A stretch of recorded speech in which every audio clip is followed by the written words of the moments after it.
পবিত্র কাবা শরীফের দেয়ালে যে ফাটা দাগ আছে সেই দাগটা মিটানোর জন্য বা মুছে ফেলার জন্য সৌদি সরকার বিভিন্ন রকমের কেমিক্যাল এনেছিলেন।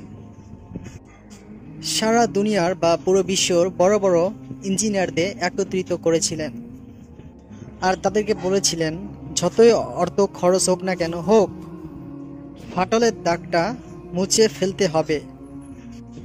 ইঞ্জিনিয়াররা বহু আলাপ আলোচনা করার পরে সব ইঞ্জিনিয়ার মিলে কেমিক্যাল তৈরি করে। তারপর সকালে সেই কেমিক্যাল কাবা শরীফের ফাটা দেয়ালে লাগায়। যখন ফাটা দাগে কেমিক্যাল লাগায় তখন জিনিসটা ভালো হয়ে যায়, আবার পরের দিন সকালে এসে দেখে আবার আগের মতন হয়ে আছে। ইঞ্জিনিয়াররা বারবার এই ঘটনা দেখে একবার পেরেশানি হয়ে গেল। শেষমেশ তারা সৌদি গভর্নমেন্টকে জিজ্ঞাসা করলো আসলেই এই ফাটলের রহস্য কি। তখন তারা বলল 1400 বছর আগে কুরাইশ বংশের এক খাতুন বিবি কাবা শরীফের কাছে এসেছিলেন।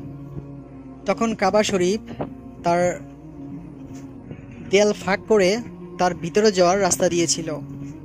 ইঞ্জিনিয়াররা এই কথা বলে সেখান থেকে সঙ্গে সঙ্গে চলে যান। যেই মানুষকে আল্লাহ স্বয়ং রাস্তা দেখান সেই রাস্তা দুনিয়ার মানুষরা কখনো বন্ধ করতে পারবে না। সুবহানাল্লাহ। আপনি জানেন সেই খাতুনের নাম কি? তাহলে কমেন্টে জানান। ইসলামিক ভিডিও ভালোবেসে থাকলে চ্যানেলটি সাবস্ক্রাইব করে সঙ্গে থাকবেন। আল্লাহ হাফেজ। ভিডিওটি অবশ্যই একটি শেয়ার করবেন, লাইক তো অবশ্যই করবেন। আল্লাহ হাফেজ।